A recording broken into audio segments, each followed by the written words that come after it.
Good afternoon, everybody. Welcome to one of our webinars, our monthly webinars from IQ Business.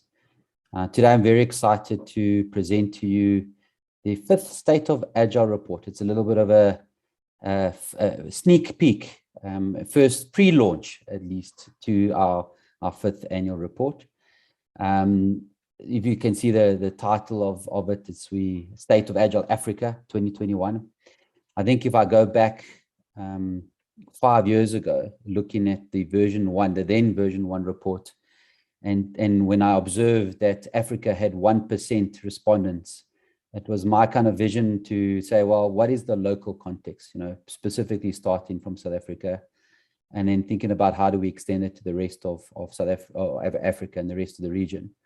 I think we have a long way to go to get broader African insights, but I think we definitely, and I think today we're going to be joined by esteemed panel members to discuss some of those insights and how that compares to their experiences, and as well as to other European and American counterparts, etc. For those that don't know me, my name is Biaz De Gregorio. I'm a partner at IQ Business. Been in IQ for many years. I look after the Agile team. We're on the north side of 25 people in the team that we do coaching, training, consulting work, but also I like to, I guess, from an industry point of view, and a community point of view, try and create a little bit of knowledge sharing, and this is one of those things that we want to do. But before I continue with the actual report, I would like to welcome our esteemed panel members. So I'm going to remove my spotlight so that we can see everybody. I'm going to stop sharing for a moment, and like to introduce Antoinette, Marika, and Gladys, and I want to give them an opportunity to just introduce themselves to the audience. Do they call them viewers or listeners? No, they're viewers. Or they're audience members, viewers? I don't know. They're not listeners, right? Spectators, fans, or they can call them the fans. No, we can't do that. Antoinette, do you want to quickly introduce yourself, and then I'll pass it on. Sure thing. So I'm Antoinette Coutier. I am down in lovely Cape Town, where I've been for the last 500 and however many days we've been in lockdown. I am an Agile relic, got into Agile over 20 years ago. And these days what I do is I focus my effort on growing inner agility in leaders. That includes organizational leaders, but also coach leaders. So Agile coaches, transformation leaders, etc. So that's Thank you, Anthony. Marika, on your side? Hello, everybody. I'm Marika Guest. I work for Nedbank. I'm a divisional executive in group technology. And thank you, Bias, that I can be here today. Thanks, Marika. And Gladys? Thanks, Bias. I'm Gladys Bueno. I'm an acting Agile transformation lead in one of the leading telecommunications company in Africa. I am also a co-founder and chief cheerleader of Agile Mavericks Limited. This is an Agile consultancy startup based in Nairobi, Kenya. Beyond working in the telco, I really enjoy working with people, working with children, and environmental causes on Agile. Thanks for having me today. Thanks, Gladys. And Gladys, we met through the Mavericks, and it's really exciting to see what you and your colleagues are trying to achieve in Kenya.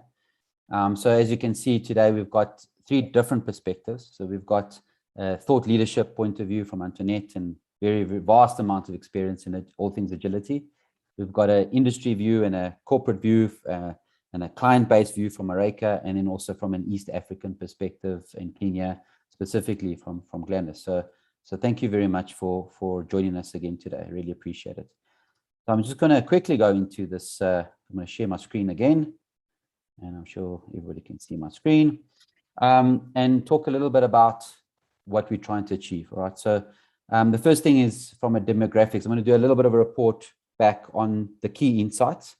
The report is always based on the same kind of flow. We've got the demographics, which cover kind of who's responded.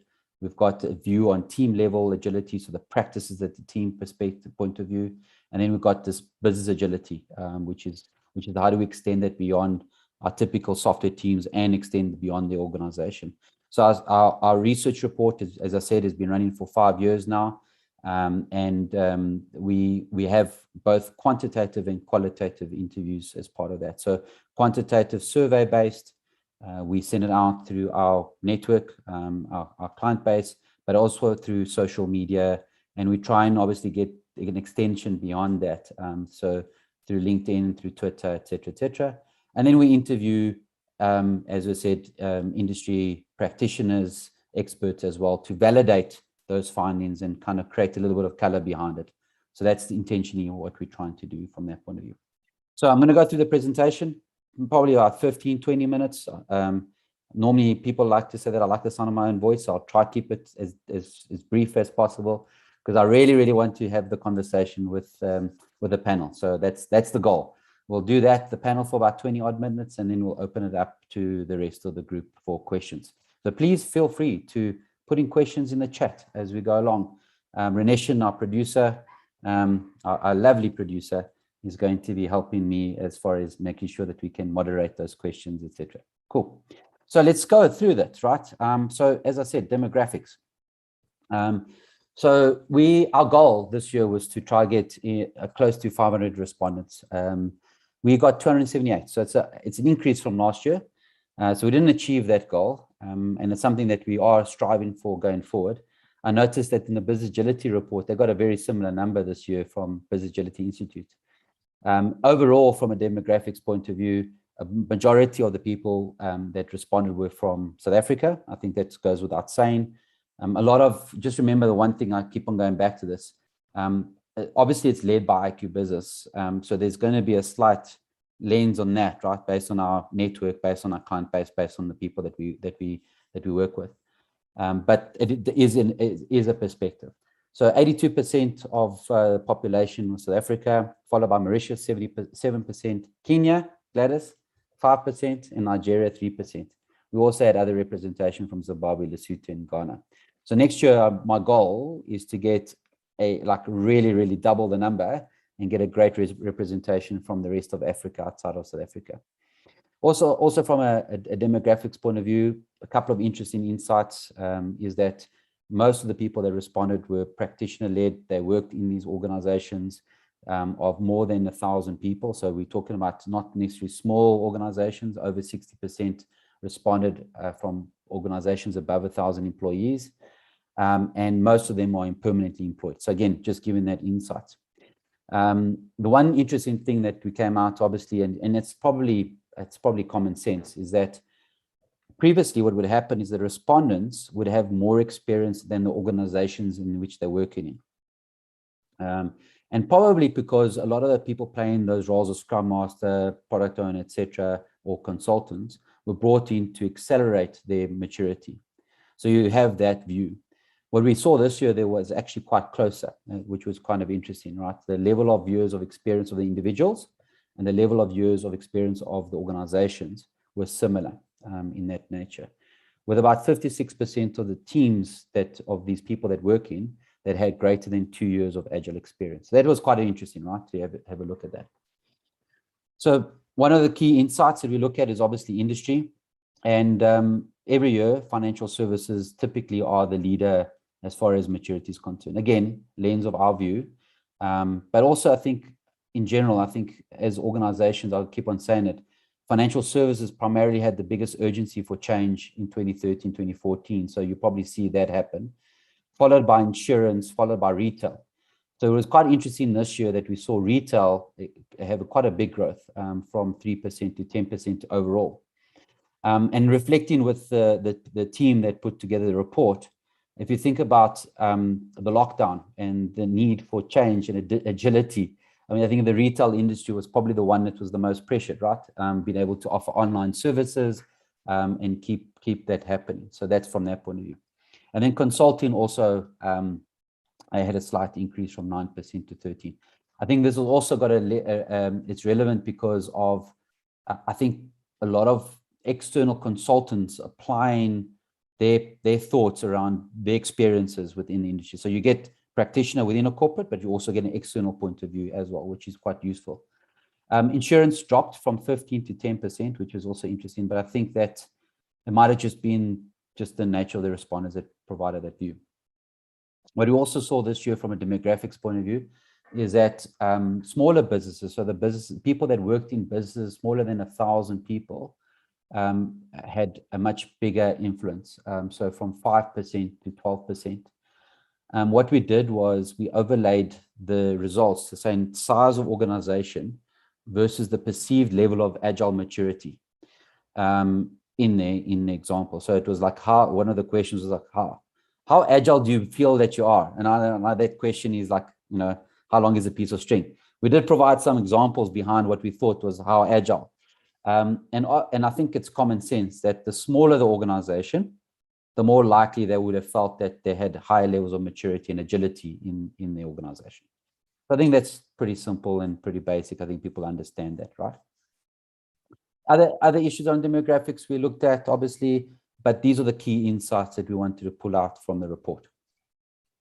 If we move on to team level agility, I think the reason why we want to focus on practitioner-led, and there is an overlap with the version 1 or digital.ai report that comes out. It's the 15th Agile report from Digital AI. And by the way, when we do the secondary research, we use that as validation too in our report to compare what is happening globally to what is happening here. And interestingly enough, a lot of similarities. So when people say that potentially South Africa are behind the rest of the globe, I think we deal with similar challenges, similar issues that the rest of the globe. And I'll be very interesting later to hear from Antoinette's perspective and our vast experience internationally, right? But the reason why we want to look at it is obviously the bread and butter, the heart of Agile is Agile teams. So understanding those practices, understanding how teams operate is very, very important for us. And that includes both positive and negative sentiments for Agile, right? So we had some free text questions as well. And one of them was define Agile for you, right? And as much as it's not a technical response, I really enjoyed this response. I think I'll pull this out saying, look, it really is about continuous learning. It's about being able to do a little, learn a little, try again. It's about people. So obviously the people element of it, making sure they feel value and have the need to do the best job possible. So you can see that it's less about the process, but more about the culture mindset that we're talking about. It's about collaborating, making decisions as a team, committing to work, delivering on it with a high level of accuracy as possible. I really enjoyed that definition, right? And there's many others, right? But then we looked at some of the key insights around team level. And one of the questions we always ask and always have a look at is what was the reason for adopting Agile, right? So why did your organization adopt Agile? And for the first time in 5 years, and different to the digital.ai report, is that the top reason for people to adopt Agile, to take on Agile, is for the ability to adapt to change, right? Accelerate product delivery was always the number one reason. We want to be faster. And that actually dropped quite significantly from 58% to 36%. There's quite a big drop in that thing. And there was a different spread around some of the others. The other increase, quite a big increase of 10%, was improved business and IT alignment.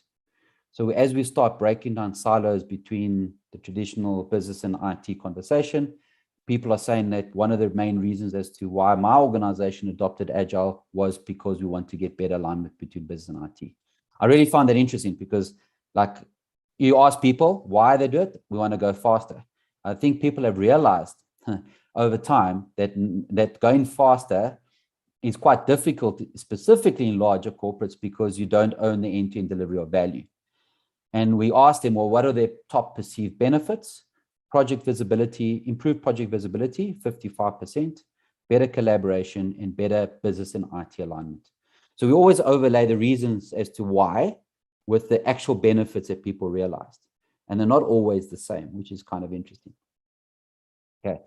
Then we deep dive into some of the practices and we ask them, oh, what are your key practices that you follow? So do you do daily scrums? Do you do backlog refinement? Do you do reviews, retrospectives? Do you have dedicated roles? All those good, like typical practices at a team level. And whilst those are typically, I mean, daily scrum, everybody does a daily scrum. Last year we had an insight that said, just because you're doing a daily scrum doesn't mean you're Agile. It might be one of those cargo culting kind of things, but that's a debate for another time. But one of the things that did stand out as per previous is this role of product owner and dedicated product owners. So even though there's been an increase, which I think we see that happening as teams and organizations mature, is starting to see the shift.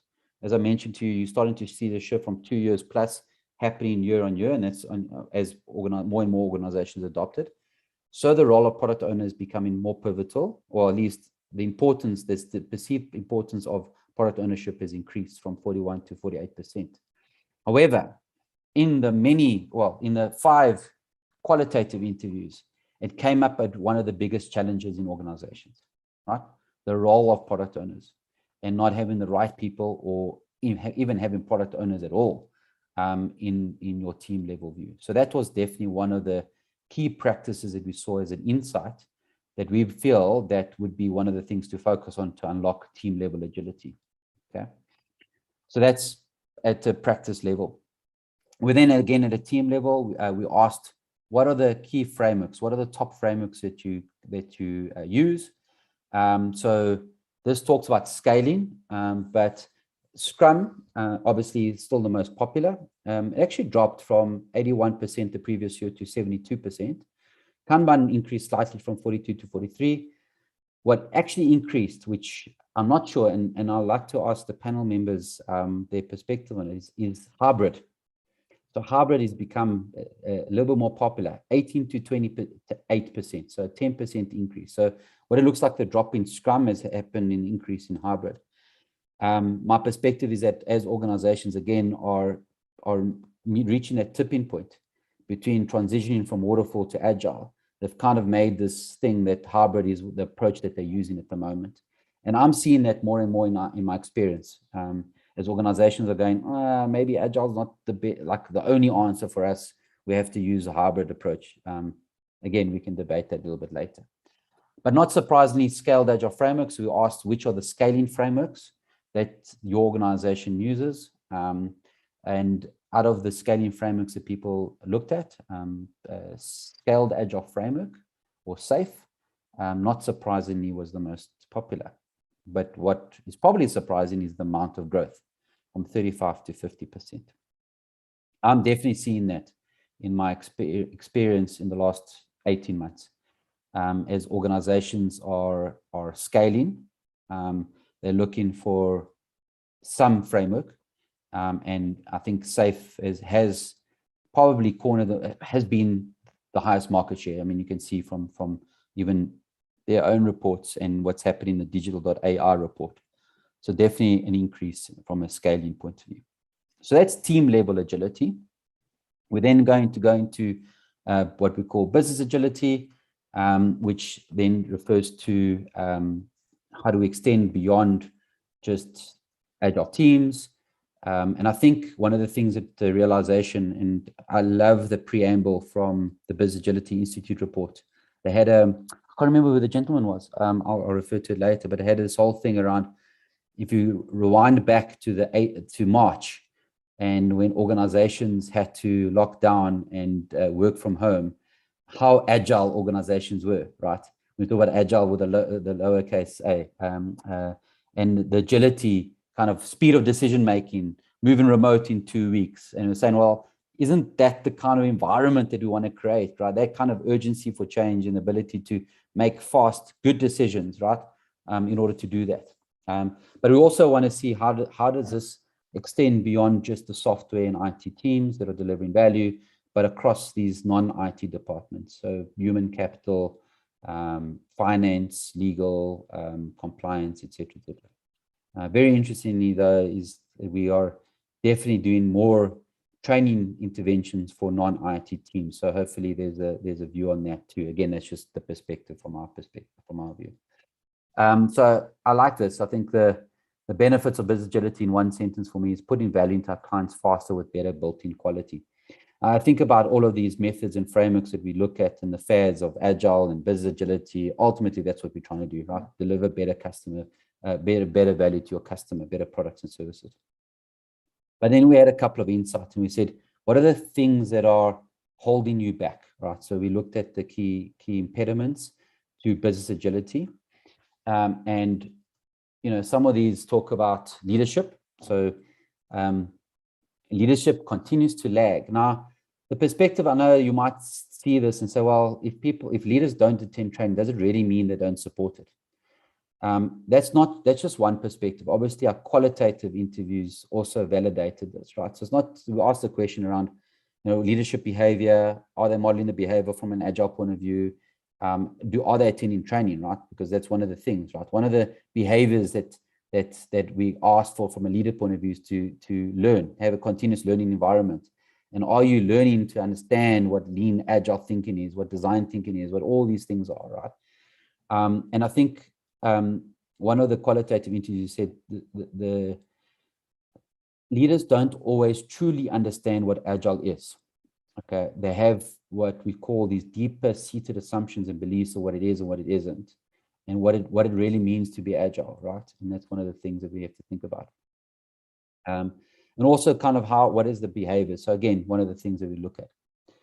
The other thing that we saw, and it's a continuous challenge, is the lack of change management or the success of change management, with only 10% saying that their change management activities from an agile transformation point of view was adequate.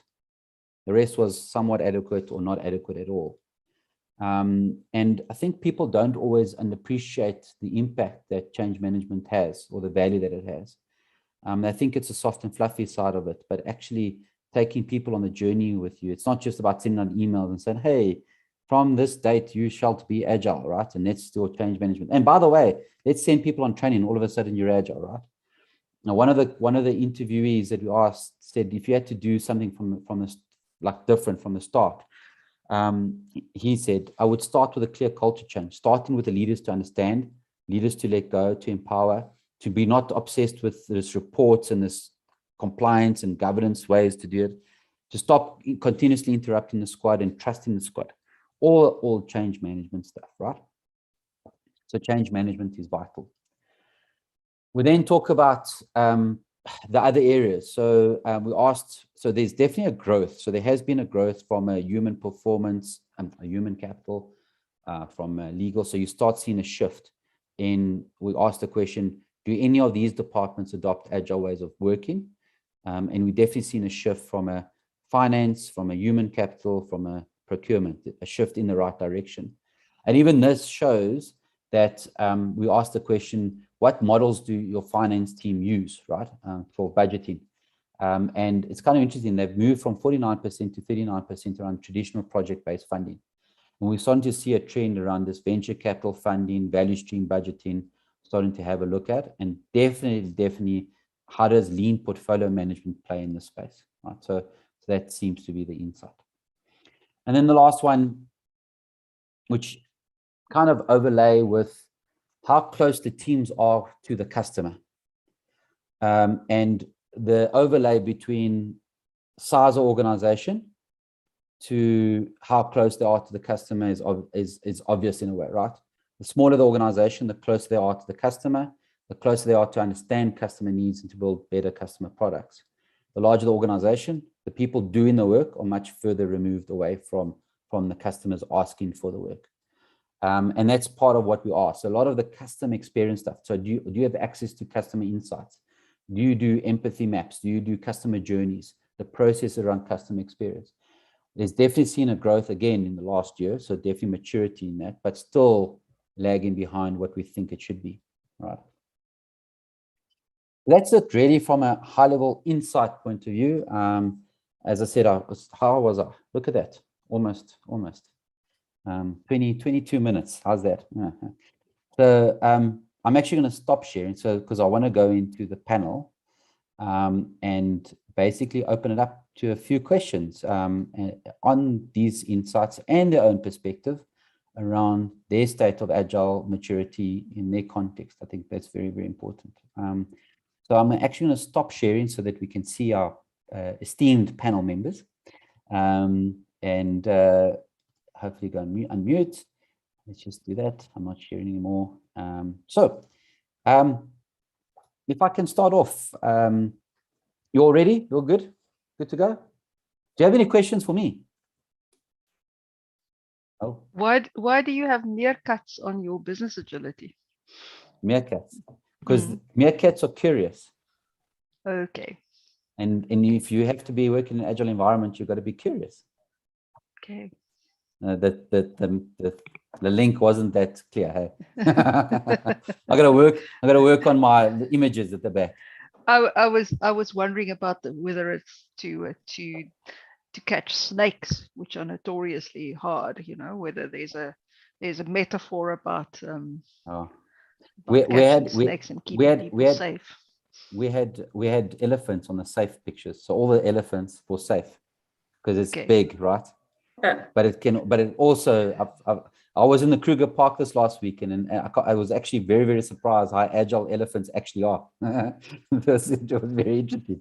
Anyways, so let's get us a bit of perspective. So really a very open-ended question here around your lens, right? From an industry point of view, from a thought leadership, from an East African point of view. So Mareka, if I can ask you to start, kind of what have been your exposure, your perspective around your growth within your environment? Have you seen a growth in maturity? Have you seen that kind of stuff happening?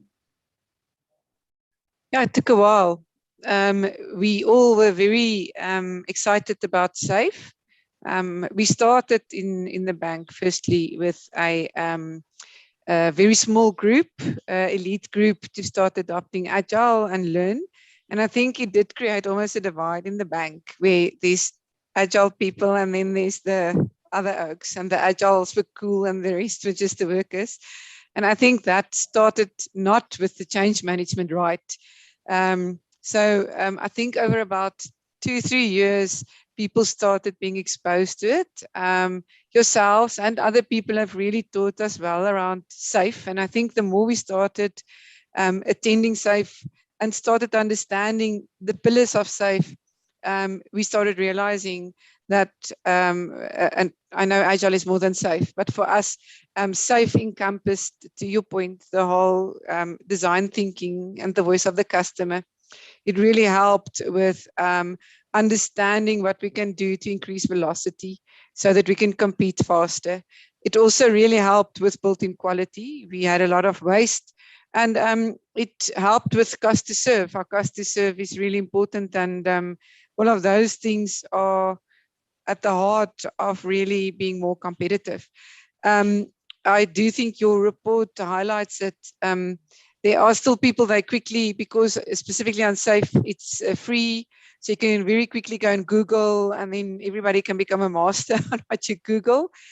So I think, again, although SAFE is very clear, go and send your executives and your leaders first on SAFE training.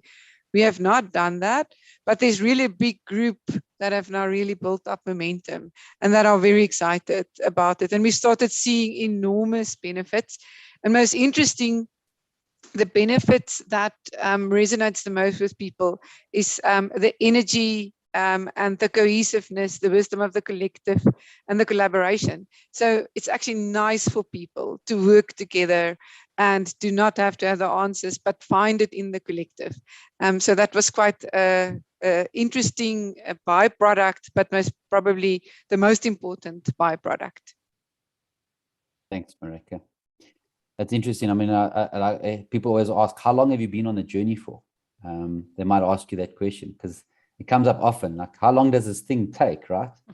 I see Antoinette laughing, smiling. So maybe it's a good question, Antoinette, from a overall perspective, right? So these insights that we've gone through this today, this afternoon, is it similar to your, as I said, both local and international experience? Have you seen some of the same insights that are happening there? Is it different? Do you feel that South Africa is behind or Africa is behind? What is your perspective on that? So I do think we are behind, in the adoption of Agile. Okay. When I got into enterprise coaching, in 2014, I joined a group in the States. That was it was actually the first enterprise training in the world at that point. So it was a very new thing. And about 60% of the coaches there were working in safe implementations in the States, and the interesting thing is I've kept contact with them, and of those people that were there, very few of them are still working in safe. So in the US especially, to a lesser degree in the UK as well, but in the US especially, there's been a move away from, it's kind of the late adopters that are using safe. But a lot of the organizations, if I think about, there's a very famous one that invests the money from the Social Security Fund. I want to say USSA. I always USA, yeah, I always get the abbreviation wrong. But so they have been, Leffingwell works with them very often and has refined safe based on what happens there.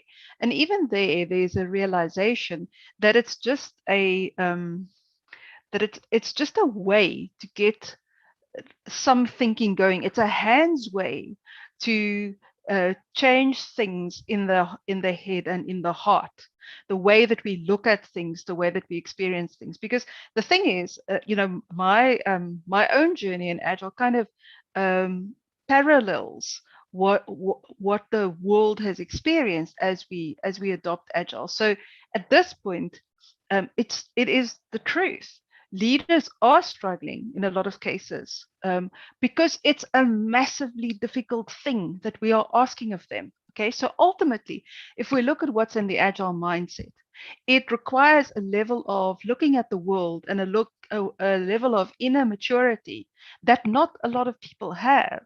And yet we ask leaders to just adopt it, just change. And the higher you up, in the organization, the more difficult it is.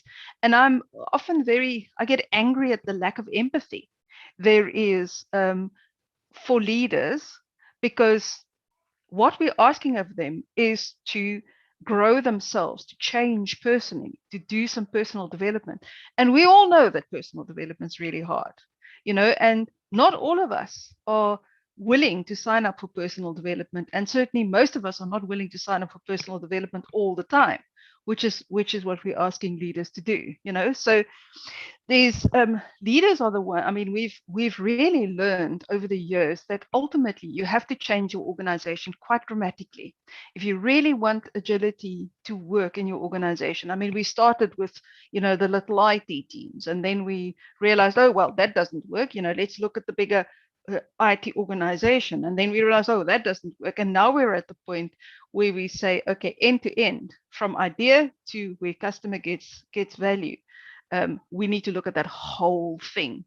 And that requires that we actually structure our organizations differently. We need to run and structure our organizations differently from a cultural point of view, from a process point of view, from a structure point of view, all of it. And that's major. That really is major. Antoinette, I think I want to play back what I'm hearing from you. Saying, think about a maturity curve, right? So in South Africa, and rest of Africa, kind of going from this team to scaling patterns, right? So people going, well, we need a solution to help us adopt Agile at scale. So obviously safe being the most prominent one, they'll look at that, right? And that's where a lot of organizations are at the moment here locally, and I guess maybe rest of Africa, maybe catching up a little bit. What you're saying is Europe and America potentially have gone through that curve. So they've gone through that thing and say, oh, cool, we've gone through safe. Safe has given us the safety of trying to have this conversation from a scale point of view. But now we need to go beyond that. So we need to apply rather the principles and talk about how do we scale that, how do we create leadership maturity and all that. Am I hearing you right? Yes, and it's a little bit more than that, So I'm very cautious about what I say now. But in a lot of cases, people have found that safe didn't give them the advantages that they were looking for, and what's happened. You have to go through this journey. You have to go through the scaling journey in order to realize what you really need to change in your organization. Because what ultimately ends up happening is that there's a descaling of the organization rather than a scaling up of Agile. Okay, but the only way, it seems to me, it's a very hard journey. The only way to get there is to go through, okay, well, let's scale, let's, because there's still in SAFE, in SAFE there is still a desire to have a pattern, to have a pattern, and our world doesn't work with patterns anymore. We have to find our own. We need to find our own patterns. I understand that. I think that makes sense. Look, I've also, I think there's been challenges on both success on SAFE and failures on SAFE. I think in general, I mean, I've worked with organizations that it's actually helped them. So I guess it's we're not going to frame it. We've got to be careful about that. But Gladys, can I ask you, I guess, first of all, one day we'd come visit lovely Nairobi again. I'm looking forward. I've been there twice, so I want to come and see you guys in Nairobi. But your perspective around maturity in Kenya and what you get exposed to. I mean, how do you see that in your world? Yeah, so in Kenya and in East Africa, it's been probably 3 to 5 years. So I see the maturity in terms of it's growing, it's explorative, and it's already impactful. So it's sort of all that high speed all at once. We find the big, large companies, the banks, the insurance companies, already now, what Marika mentioned, creating the digital accelerators, or they'll call them iCube or digital factories, really just wanting to test this approach. But also what Antoinette said, they quickly realize they just need to scale.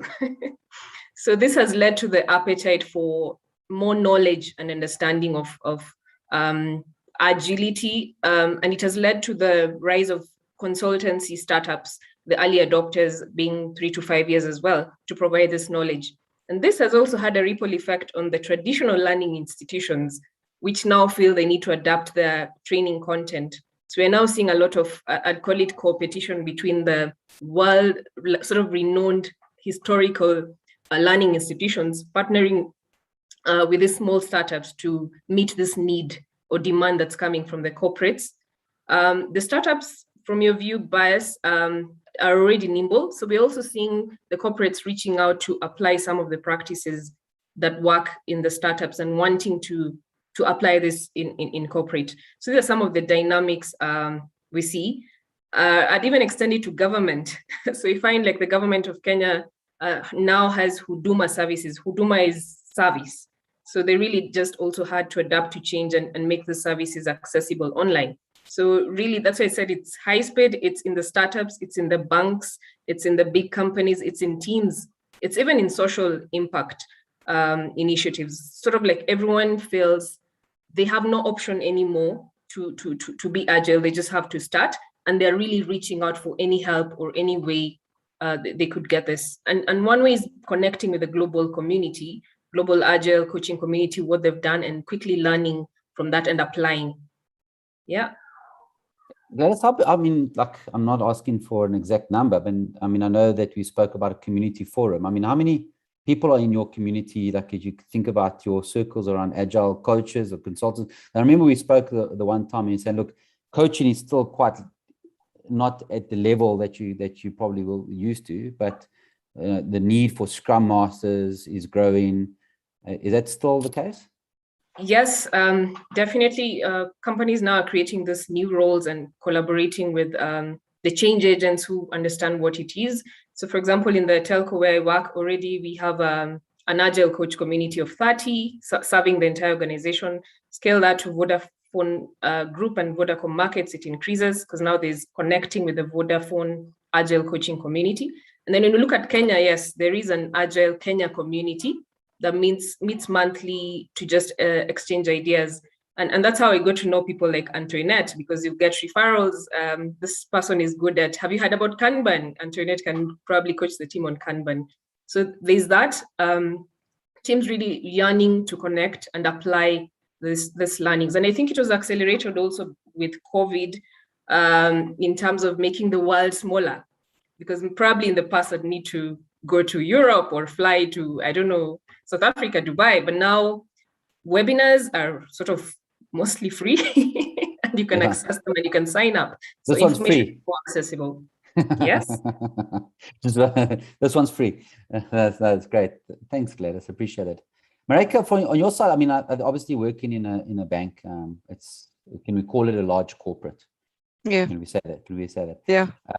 What are the scaling conversation or rolling out Agile? Let's talk about getting agility. I mean, the biggest challenges that you've experienced, maybe one or two highlights, or should I say lowlights? I don't know which one. Yeah, complexities. I think the first one is not just linked to if you try and scale the one, and it links very nicely to some of the previous comments. There's quite an important culture change. And I remember at one of our sessions, you still explained that if you start with Agile, it's almost like little antibodies in the bank or in the corporate. And if you don't have enough antibodies, you can very quickly lose momentum. And for me in Agile, one of the biggest culture changes is this whole thing that you do not actually compete anymore against each other.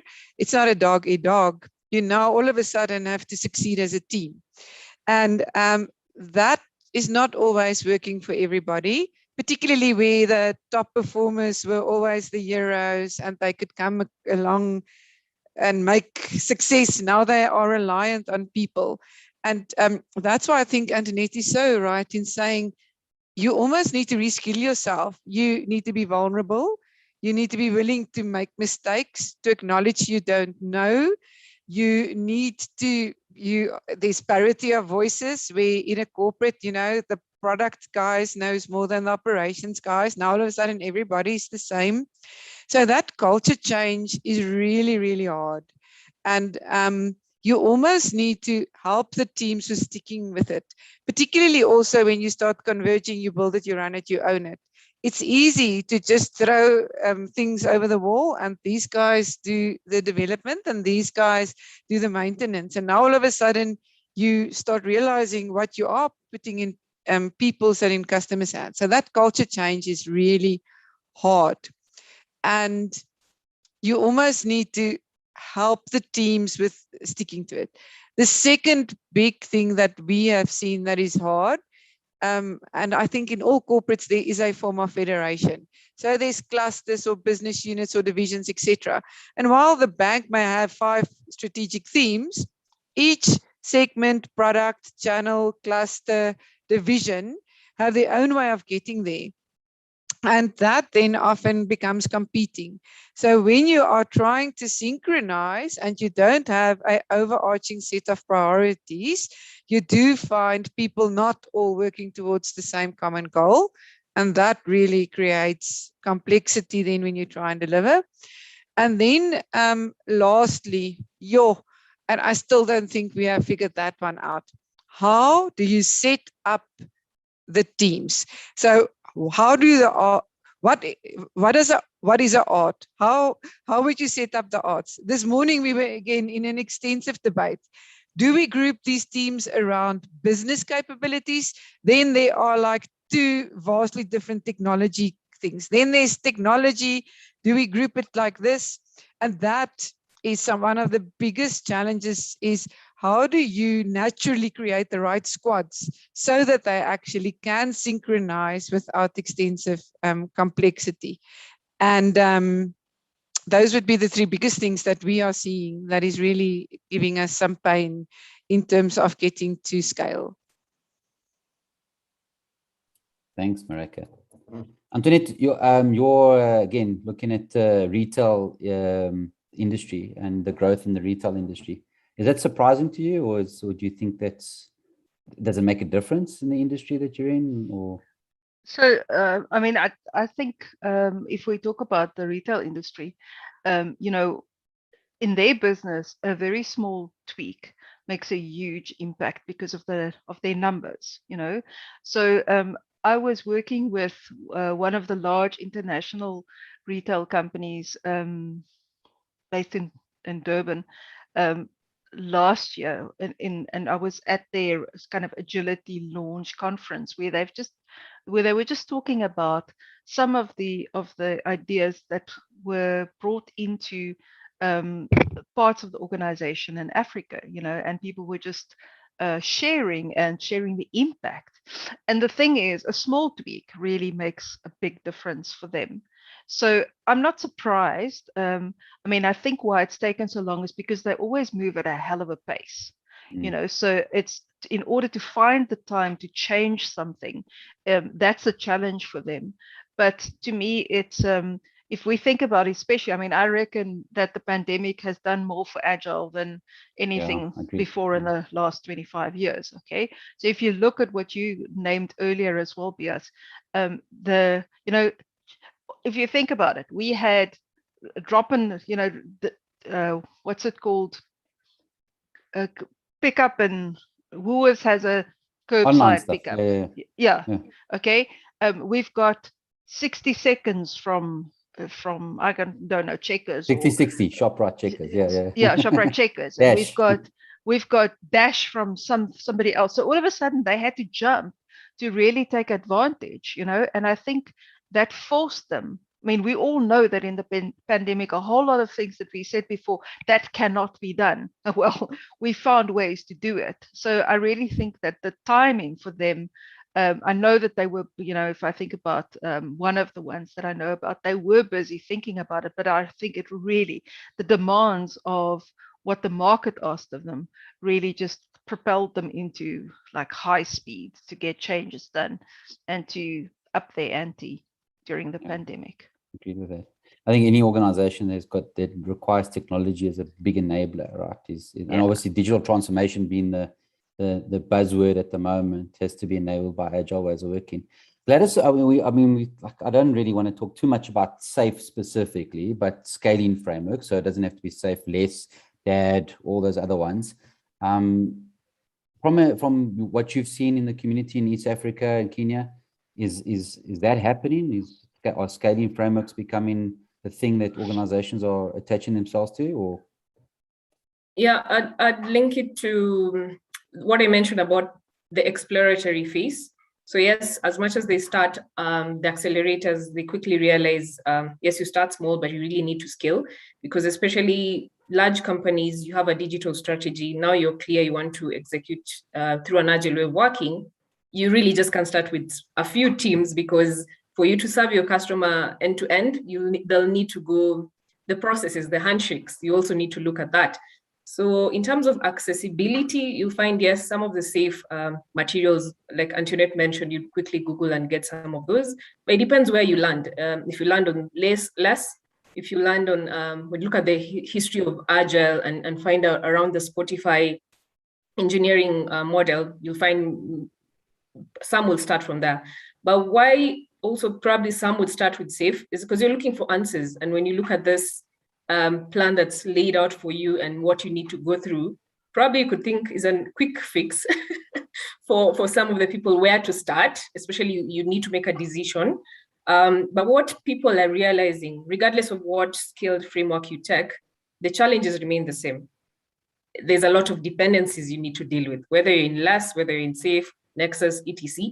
So this is now what people are trying to move out of the concept of just being stuck in the frameworks, but really trying to, coming back to the simple solutions, maybe to sort the dependencies. We just talk, we communicate. So it's really now getting away from the frameworks, following them religiously, to just adapting to their own style in what works for them. So it's getting back to the simple recipes of the principles of Agile. Let's just communicate and have a working agreement on how we meet each other in the middle. Thank you for that. I want to come back to just one of the things that you spoke about, the product owner. Marika, we don't even have time to spend on product ownership and the challenges we have. But overall, I guess, is it a challenge? Is product ownership or product owner maturity a challenge? Maybe Marika, very briefly, what are your what are the key challenges? And I'd like to hear your perspective on that too. Yeah, I do agree. I think it is. We are seeing it, and Why? I think the more. So I think there's two things. the better the product owner can articulate the mission and direct the squad, the better we see a squad perform.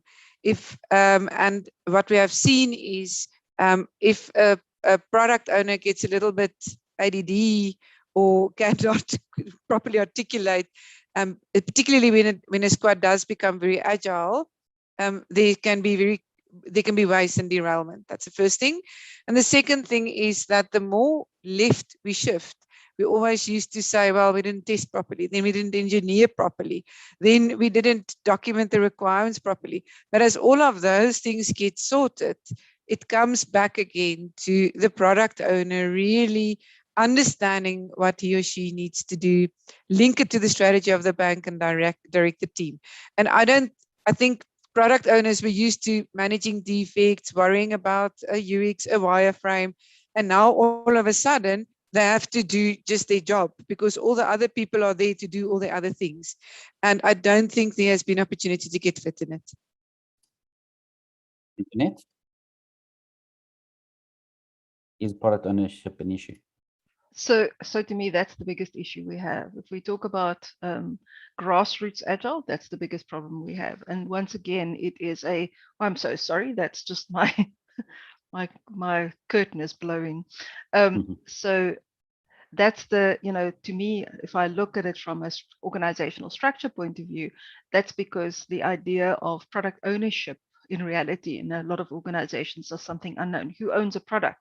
Well, if it's a software product that's in production already, then it must be the IT team. No, that's not the product owner. Who actually spearheads a product in an organization? Who's the one that has the vision for a product, the further development for a product, etc. So so the way that we structure our organizations are outdated if we want to really create the focus on product and the focus on teams that support that product and the focus on the customer that receives that product. If we truly want to focus in on that, it needs to shift. And not a lot of organizations have gotten that right. There are in smaller organizations, it's much easier to do that because here's the customer and here are you. In a larger organization, you're like way down the line, so you have no idea what the customer really wants and also what impact this that I do right now has on that product or the service that the customer is getting. So we haven't figured out in a lot of organizations, we haven't figured that out. And therefore product owners are, they don't have the power that they need in order to really make the decisions, make the difference that we need them to do if we really want to bridge the gap between idea and product or service. In Kenya, product ownership, is it a... Yes, I actually just want to pick up from Antoinette's power element and link it to, I don't know if you've read about the Hofstede's cultural dimensions, some theory on culture, but basically it has various dimensions. It's around how people's society values affect how they behave. So there's one dimension on power distance. So you find for the product owner, let's say in Kenya, in Africa, how able are they to influence authority or decisions upwards? If they're closer to the customer because the organization is already a small network, it's easier. If there are many layers, what courage, what being put, given a seat at the table. And when you look at the role of product owner from the Scrum framework, it says they're the mini CEO of the product and they need to be the voice of the customer and make decisions and be the marketplace experts. But when you look at what Antoinette said, how we are structured in the organization, how really possible is it for them? Is the organization design enabling for them to do that? Or the decisions come top down in terms of even the product prioritization and theirs is just to execute? So these are some of the dynamics we're seeing also in the Kenyan and East African ecosystem. Yeah, I think it's similar, yeah, to be honest, and what I've experienced as well. Sure, time flies, eh? When you're having fun. It really is, it really does. I can't believe that we've only got 6 minutes left, but I'm going to take one or two questions just from this, and please, those the audience members, the webinar members, I don't know, whatever. I'm going to come up with a nice, cool name for people attending webinars. There's two questions at the moment. So Ignatia has asked, and probably Antoinette on your side, since SAFE is no longer in fashion in the States, what is the next big thing? What are people doing? So I know that some of us think about hybrid as water scrum fall, you know, some kind of unholy creature like a Frankenstein between waterfall and, you know, an agile and something in between. But actually, there's a whole group of organizations that are truly embracing agile in terms of finding their own way. So there's been lots of learning. I mean, there's actually a phenomenon called Agile 3.0, which is the third time that an organization tries to adopt Agile. You know, and the learnings. In the first one, they did it, you know, just at the team level generally. In the second one, they try something like SAFE, you know, and in the third one, they actually start realizing that they have to grow their own internal organizational intelligence and develop something that works for them. So another thing that I see happening more and more, that organizations, I mean, this is really fantastic to me, organizations are doing their transformations themselves because they see it as an ongoing forever journey. Yeah. So in the interest of time, that's where cool. I'll stop. No, that's great, because it's a good segue to the next one. The Running Man. Thank you, Stuart. I know who that is. Do you have any insights into whether more large organizations are realizing the full promise of Agile over the 5 years that the study has been running? So I don't know if that's a question for me, actually, because of the study, right? But I'll, you know, no. That's my answer. I don't think organizations have realized the full promise of Agile yet. And from what we've seen, obviously, there's still quite a lot of impediments and challenges. However, we have seen improvement. So if the question was, have organizations improved and seen success out of it and got to a better place than when they started, that's definitely coming through from the report point of view. Have they achieved the holy grail of agility? Probably not. And I'm not sure if this is my perspective, and please don't get me wrong, I'm not sure if in my career I'll be able to see really massive shifts in these large corporates. There'll be improvement and we'll get better and there'll be a better environment.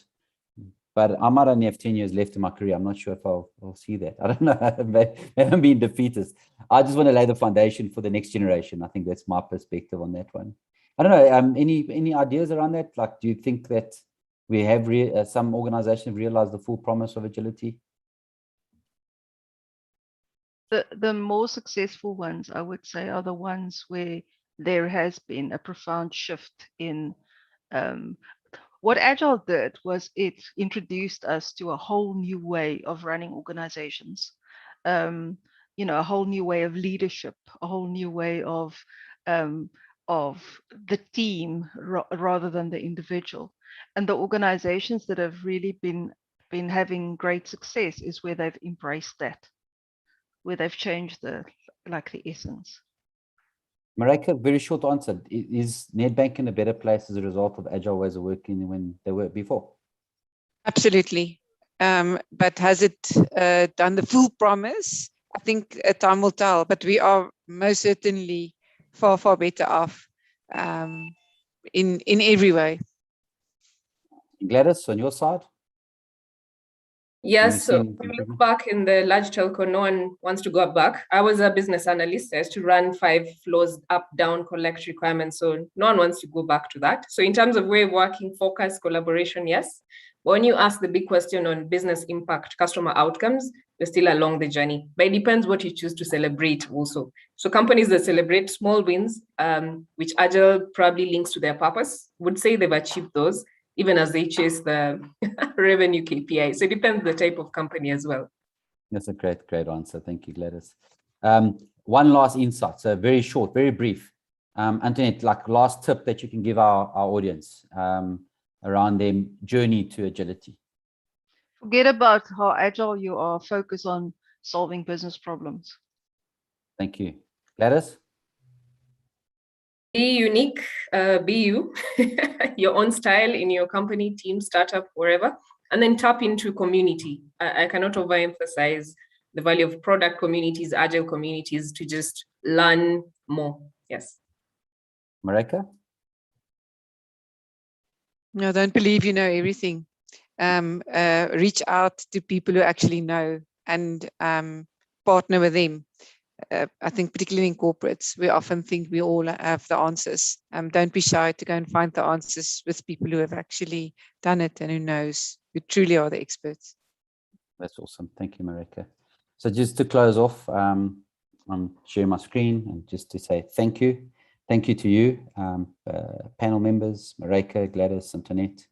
Really appreciate that, that you spent the time. I always say time is the most valuable thing that you can give, and keep on saying that, but it is true, right? So I really do thank you for that. I also want to have an opportunity to thank the people that put together the report. So Chanel Bachu, Ling, McClellan, Leela, Richter, and Andre de Scott all contributed to putting the report together from a survey point of view, qualitative point of view. So really, I'm gonna explain to you what the next steps are here, because like this is an early launch, right? It's a pre-launch.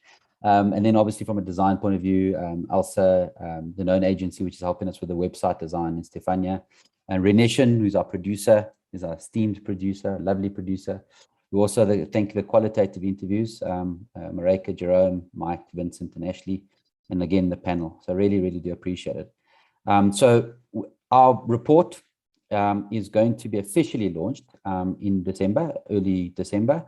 We've got an executive summary website, interactive website that we're going to be launching, as well as the full PDF report that's going to be available.